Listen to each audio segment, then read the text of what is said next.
The bank charged him $1,200 to drive across a bridge his own father had built with his bare hands. So he took it apart, board by board, and left 600 acres of their land stranded on the wrong side of the creek, close enough to see, impossible to reach. But that's the end of the story. Let me take you back to the Tuesday morning it started. Because if you've ever been steamrolled by a system that never once looked you in the eye, this one's for you. Stay with me. The envelope arrived on a Tuesday, tucked between a seed catalog and the electric bill. Ethan Cole almost tossed it onto the counter without opening it. Then he saw the bank's name in the corner. 3 months earlier, the bank had foreclosed on the old Mercer place, nearly 600 acres of timber and pasture beyond the northern edge of his farm. He hadn't paid much attention. Banks buy land, banks sell land. The Cole family had worked the same 87 acres for 42 years, and none of the paper shuffling ever touched them. He tore the envelope open right there at the counter. By the second paragraph, he stopped. Then he read it again. Access and infrastructure maintenance fee, $1,200. According to the letter, Ethan owed $1,200 for continued use of the private crossing connecting his property to the county road. He stared until the words stopped making sense. Private crossing. He walked to the window. Beyond the barn, the gravel lane sloped down toward Miller Creek, and across that narrow brown water stood an old timber bridge, silver gray,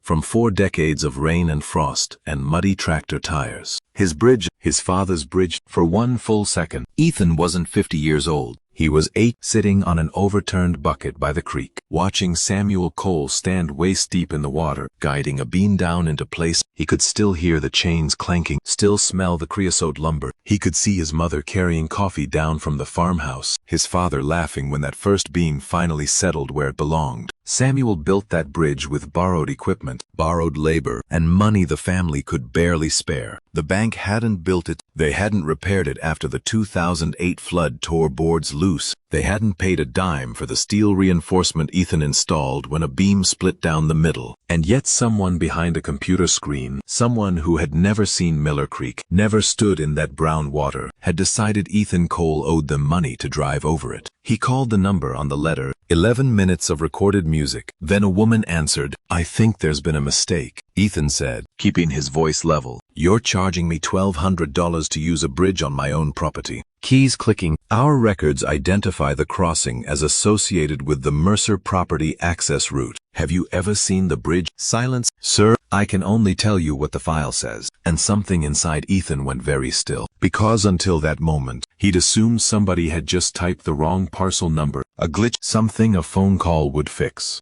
Now he understood. The bank believed the file more than it believed the man who had lived beside that creek his entire life. He folded the letter, pulled on his boots, and walked down to Miller Creek. He crouched under the western beam, and there, hidden beneath rust and moss, was a steel plate his father had welded decades ago. Ethan wiped it clean with his thumb. Then he looked past the bridge, toward the 600 acres the bank had just taken, and one question dropped into his mind and would not leave. If they were so sure the bridge belonged to them, why was every single acre of their land sitting on the other side of its? Now, before we go on, if a farmer standing up to a faceless bank is the kind of story you want more of, that's exactly what we do here at N97 Quiet Farmer. Quiet men, long memories, receipts. Subscribe and stay to the end, because the moment the bank finally understood what it had done to itself is worth every second. When Ethan was a boy, the bridge never seemed valuable. It was just part of the farm. But in 1984, none of it existed. There was only water. Samuel Cole had bought the place knowing Miller Creek cut it in half, right through the most useful ground. The county road ran south.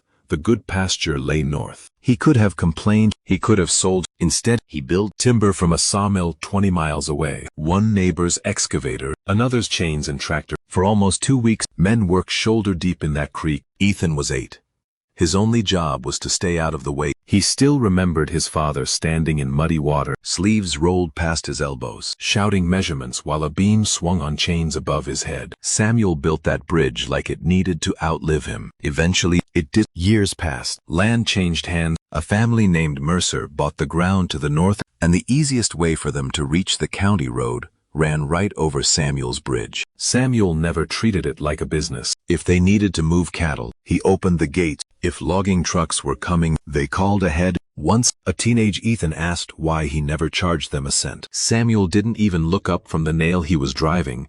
Neighbors shouldn't need a cash register between them. Then his face went serious. But permission is permission. Ownership is ownership. Don't you ever confuse the two. Ethan barely listened. Kid stuff. But Samuel kept everything. Receipts, survey, invoices, notes shoved into a gray metal box on the workshop shelf. Ethan used to tease him, "You planning to give the bridge back someday, Dad?" Samuel would just smile and drop in another receipt. The joke stopped being funny the day Samuel died. Ethan inherited the farm, the machinery, the bridge, and every repair that came with it. Floodwater ripped the boards loose in 2008. Ethan replaced them. A beam cracked in 2016. Ethan reinforced it. Runoff washed out the approach.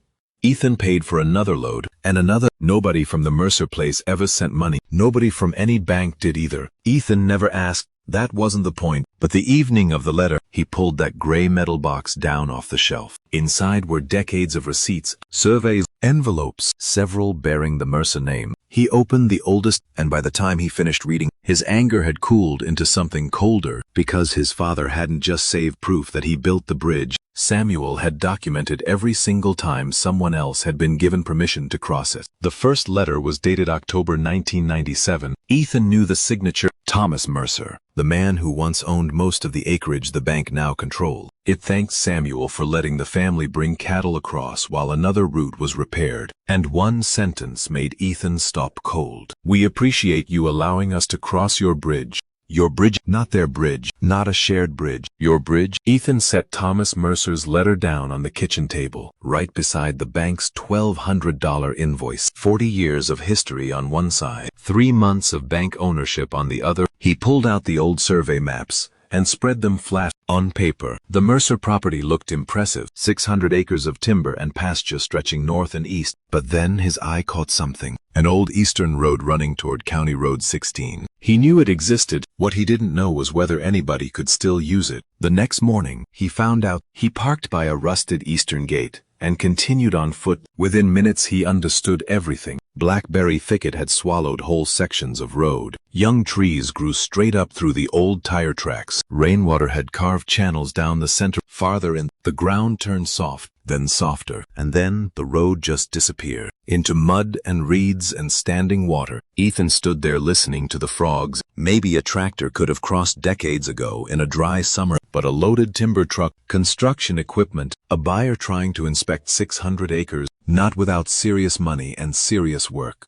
And a strange feeling moved through him. The Mercers had never used Samuel's bridge because it saved them 5 minutes. They used it because it was the only thing that worked. Their gravel road came down through the northern property, crossed Miller Creek on Samuel's bridge, ran across Ethan's farm, and reached the county road, the only practical entrance. That night he traced every realistic route with his finger, again and again. The lines narrowed until they all reached the same single point. Miller Creek, 40 feet of timber, a bridge his father built when he was 8 years old. He picked up the invoice again. For 2 days he'd been asking why a bank was charging him $1,200. Now a bigger question mattered. The bank had bought 600 acres, the trees, the pasture, the development potential. But if that eastern road couldn't carry real traffic, had the bank actually purchased 600 acres without understanding how it would ever reach them? Ethan had never once cared about the word easement. By Wednesday, it seemed capable of deciding everything. At the county records office, a clerk pulled up an old Mercer deed.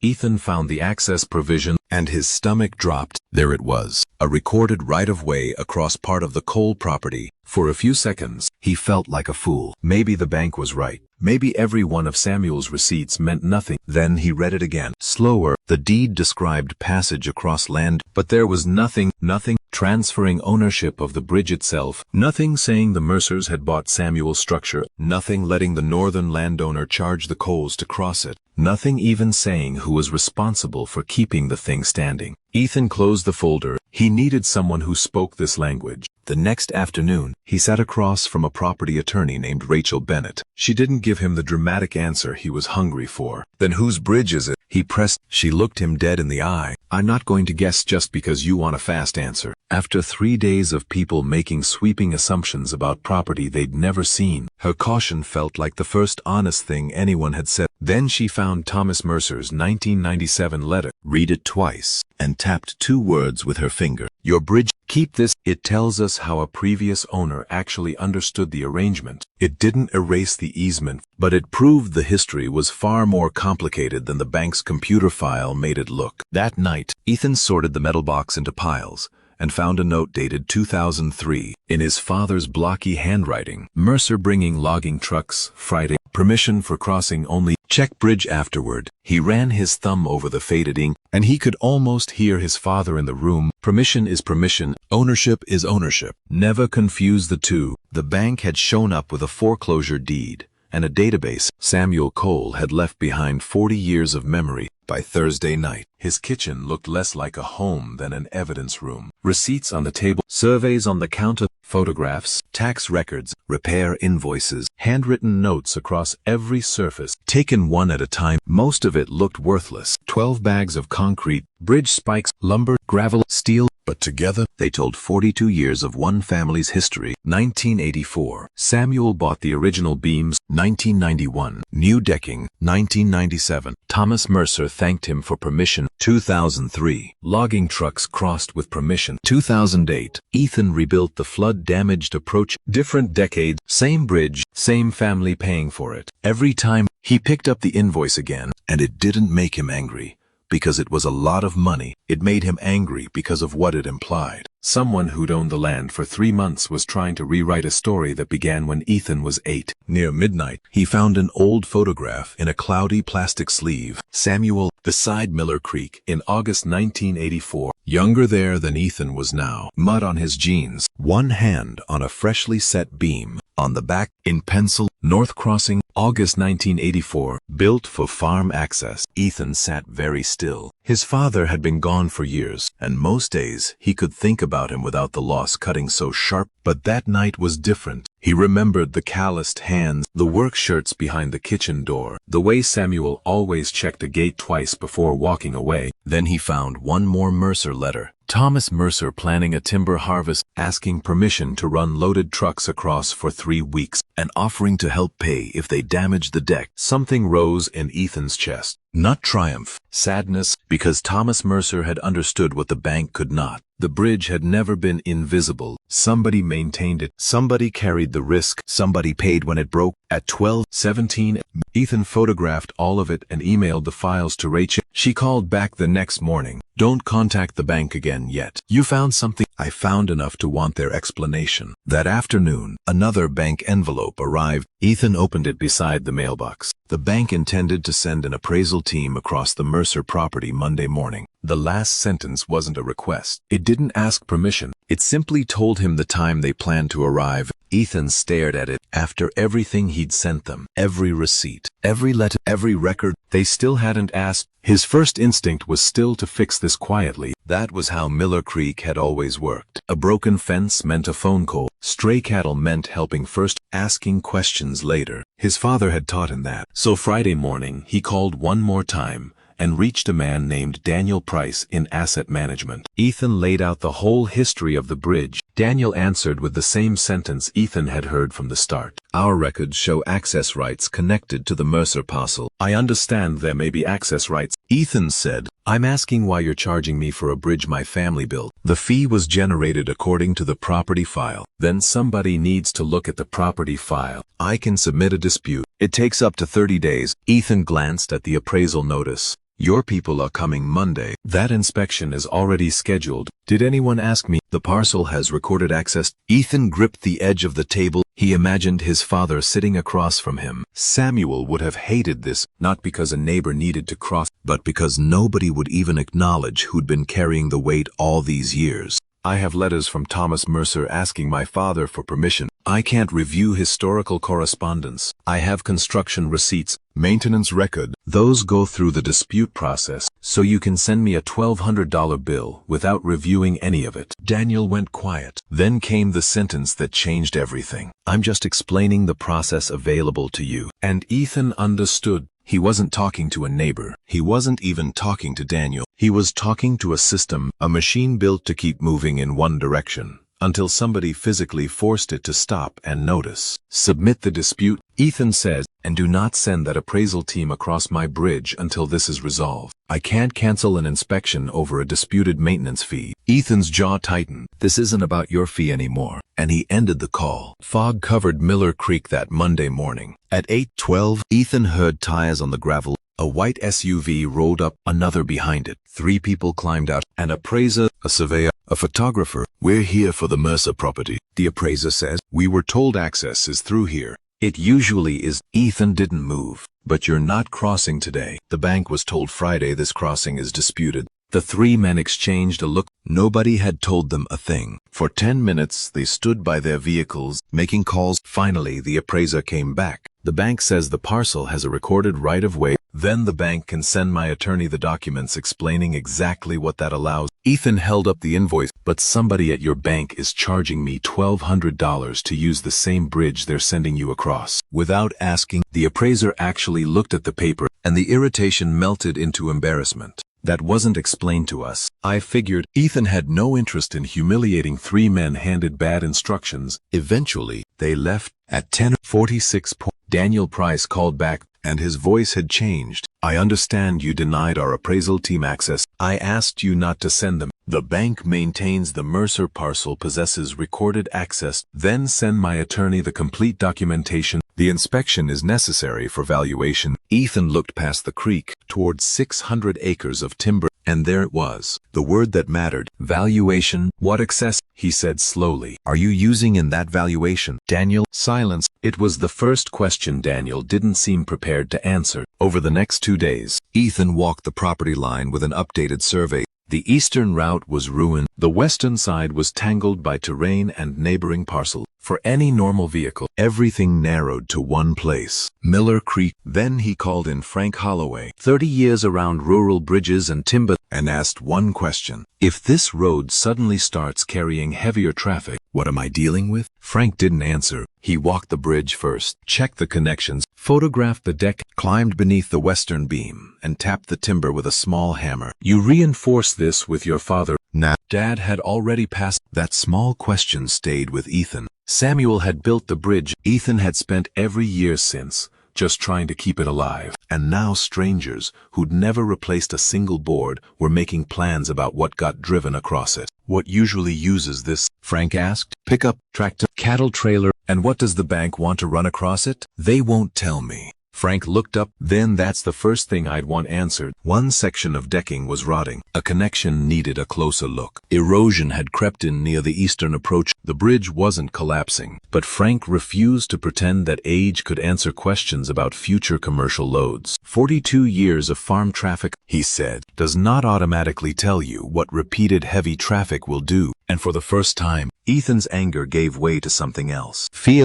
Not of losing an argument. Fear that somebody else's careless assumptions could destroy the last great thing his father ever built with his own 2 hands. As a boy, he'd thought Samuel built 40 feet of wood across some water. Now he understood the truth. His father had built a connection. Without it, 600 acres didn't vanish, but their usefulness collapsed. Sometimes the most valuable thing on earth isn't what sits at the end of a road. It's the piece of infrastructure that makes the road possible at all. The bank finally sent its documents. Rachel reviewed them before Ethan even sat down. There is a recorded access right, she said, but nothing they've provided makes them the owner of your bridge. And nothing explains that $1,200 charge. Ethan looked out the window. So I shut the bridge down. Nah. Her answer was instant. You don't destroy somebody's legitimate access. You maintain your property. You document its condition. You comply with whatever obligations actually exist. And you stop treating the bank's assumptions as your responsibility. And there it was. Frank's inspection had already confirmed what Ethan had been putting off for years. The deck needed work. The eastern approach needed attention. And before anyone thought about heavier use, the whole structure needed a real evaluation. For years, Ethan had replaced boards one at a time, patch here, patch there. This time, he made a different decision. If the deck needed rehabilitation, he would do it properly. Monday morning, a flatbed arrived with replacement timber. The workers began pulling boards just after 8. One plank, then another. Each time a board came up, Ethan could see a little more of Miller Creek flowing below. By noon, Almost the entire drivable deck was gone. Only the bare structural beams remained above the water. For the first time since 1984, there was no crossing. Ethan stood at the western edge, staring into the open gap. His chest went tight. He remembered being 8 years old, watching his father lay that deck down. Now he was the one taking it upon. It felt almost like dismantling a memory. One of the workers glanced over. "You okay?" Ethan nodded slowly. "Just never thought I'd see it like this again." At 3:60, Daniel called. "We've been informed the crossing has been removed. The deck is under documented maintenance." "How long?" "Until we know what it requires. We require access." Ethan looked through the empty frame of beams toward the gravel road climbing into the bank's 600-acre. "Then restore the crossing," he said, perfectly calm. "The moment your bank tells me what traffic it wants, what your documents actually provide, and who pays for the improvements, we'll know what we're dealing with. You cannot interfere with our rights." "I'm not deciding your rights. The attorneys can do that." He looked down at the stack of weathered gray boards at his feet. "But I'm done pretending my father's bridge is an unlimited commercial highway just because somebody typed it that way on a computer. If you've made it this far, drop a comment and tell me, whose bridge do you think it is? That question is the whole heart of N97 Quiet Farmer. Then stay with me, because 2 days later, the bank came to the creek in person, and the road ran out right in front of their feet.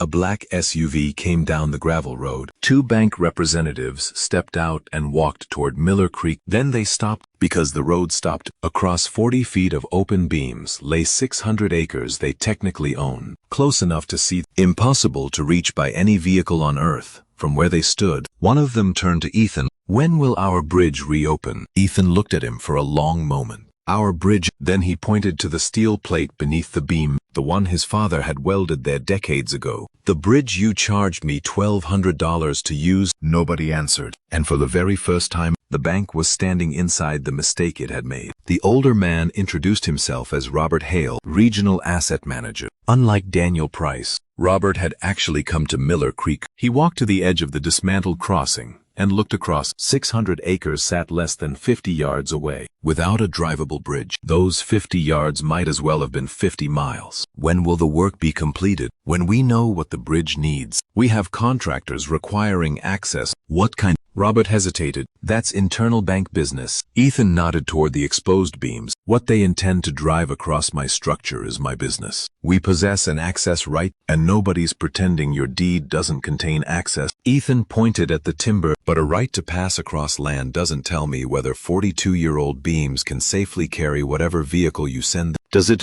Robert looked down beneath the structure, and for the first time, he seemed less annoyed than concerned. Ethan's words came out low and steady. "My father built this bridge. My family paid for it. My family repaired it. When the flood tore it up, I stood down here with my neighbors replacing boards, while the Mercer property contributed nothing." He paused. "And then your bank showed up and sent me a bill." Robert said nothing. The anger Ethan had held back for 2 weeks finally came all the way into his voice. $1,200 isn't going to ruin me." He pointed at the steel plate. "But don't you dare tell me I owe you for something my father built with his own money and his own hands." The second man stopped taking photographs, and Robert looked again, really looked, at all that inaccessible acreage across the creek. And suddenly the whole problem became visible. The bank wanted an appraisal. Buyers would want inspections. Timber operations would need trucks. Construction would need heavy equipment. Every practical plan converged on one place. A piece of infrastructure the bank had treated like a meaningless line on a map. Finally, Robert asked the question Ethan had been waiting weeks to hear. "What do you want?" Ethan answered without hesitation. "Withdraw the fee. That can be reviewed. You're standing here because your review already failed." Robert's jaw flexed. "Anything else?" "Yes." Ethan looked across the open beams. "If you expect increased traffic, we put the arrangement in writing. We define what can cross. We decide who pays for improvements and who handles future damage." Robert frowned. "You want the bank to pay for your bridge? Now, I want the bank to stop expecting me to subsidize your 600 acres. And that changed the entire conversation. For decades, the Mercers and Coles had run on phone calls, handshakes, and neighborly cooperation. A corporation had inherited the benefit of all that kindness and mistaken it for an entitlement.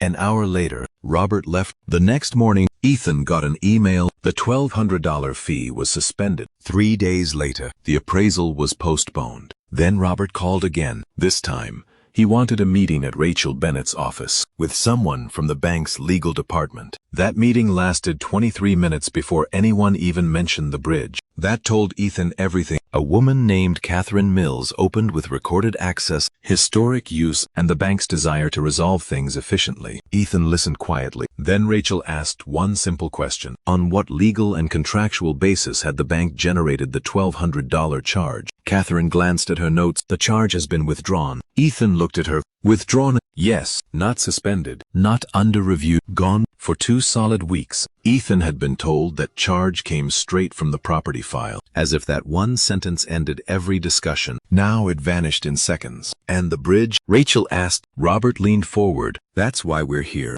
The updated appraisal had finally exposed the problem the original foreclosure review completely missed. Without reliable access across Miller Creek, the acreage was far harder to value. The timber, the pasture, the potential, all still there. But a buyer would ask the obvious questions. How do trucks get into? What can safely cross? Who repairs the structure? Who pays for upgrades? 2 weeks earlier, the bank had acted like all those questions already had answers. Now it needed them badly enough to sit at a table and negotiate. We'd like the crossing restored as soon as reasonably possible. Robert said, for what kind of use? Normal access? What's normal? My pickup is normal to me. A loaded logging truck is normal to somebody harvesting your timber. Those are not the same load. Catherine glanced at Rachel. Then perhaps a more clearly defined agreement makes sense. Ethan almost laughed. That was the first thing he'd wanted from the very beginning. Then Robert asked the question that completed the reversal. What would Cole require in exchange for providing the bank greater certainty of access than the existing documents provide? Ethan leaned back. 2 weeks ago, they were charging him. Now they were asking what certainty would cost them. And it wasn't revenge. It wasn't a trick. The bridge hadn't magically become valuable. Its value had always been there. The bank simply never noticed until the deck was gone. If there's a new agreement, Ethan said, it has to protect both properties. And if we can't reach one, Ethan looked at his father's old letters on the table. Then everyone lives with whatever rights already exist. Silent, and in that silence, Ethan finally understood something his father had known 40 years earlier. The most important piece of property isn't always the biggest field. Sometimes it's 40 feet of timber over a creek, because 600 acres on one side can depend entirely on the 40 feet that let anyone reach the. The first proposal arrived 4 days later. Rachel called while Ethan was mending a fence. The bank sent an offer. He rested his pliers on the post. How much? Rachel laughed. You've been dealing with bankers too long. It's 12 pages. That evening, Ethan read all 12 pages at the same kitchen table where the whole thing had started. And the contrast was almost absurd. The bank had needed 1 page to tell him he owed $1,200. Now it needed 12 pages to explain what it wanted from him. Defined access, vehicle classes, inspection procedures, maintenance schedules, cost sharing, and several pages in compensation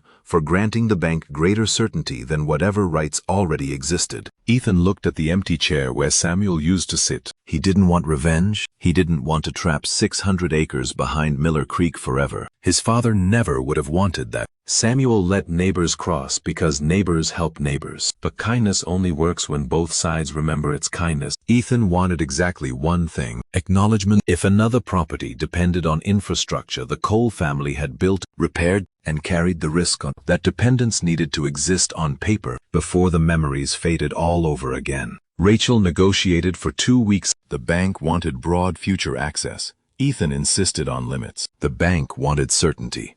Ethan wanted protection. Eventually, they reached terms. The bank would contribute to the engineering review and the improvements required for the access it wanted. Maintenance would be defined. Extraordinary damage from authorized heavy traffic would not automatically become Ethan's expense, and the $1,200 fee gone completely. When the final agreement arrived, Ethan stopped before signing. One sentence described the crossing separately from the surrounding land. He read it twice, for reasons he couldn't quite explain. His eyes burned. Samuel had understood that distinction 42 years earlier. Now, finally, somebody had written it down. Ethan signed. Work resumed. New decking replaced the rotted boards. The connections were repaired. The approaches strengthened. After a final inspection, the crossing reopened. Several weeks later, Ethan was near the barn when a bank SUV came down toward Miller Creek. It slowed, stopped. The driver rolled down his window. Cole, we have scheduled access to the Mercer property. Just confirming before we cross. Ethan looked at the rebuilt bridge, and for one instant, he saw his father again, standing waist-deep in that muddy water back in 1984. Then he looked back at the driver. "You're good." The SUV crossed slowly. No shouting, no victory speech, no dramatic check changing hands, just a few small words that could have prevented the entire dispute in the first place. "Just confirming before we cross." That evening, Ethan walked into Samuel's workshop. The gray metal box was waiting on the bench. He placed a copy of the new agreement inside, then the original $1,200 invoice right on top of it. And before he closed the lid, he found the old photograph again. Samuel beside the unfinished bridge. Young, muddy, proud. Ethan smiled. All those receipts. Dad, he shook his head softly. "I finally get it. Because Samuel hadn't kept records, because he distrusted people, he kept them. Because people change, owners change, land changes hands, memories fade, and one day, somebody who never witnessed the handshake will inherit the paperwork and mistake generosity for ownership."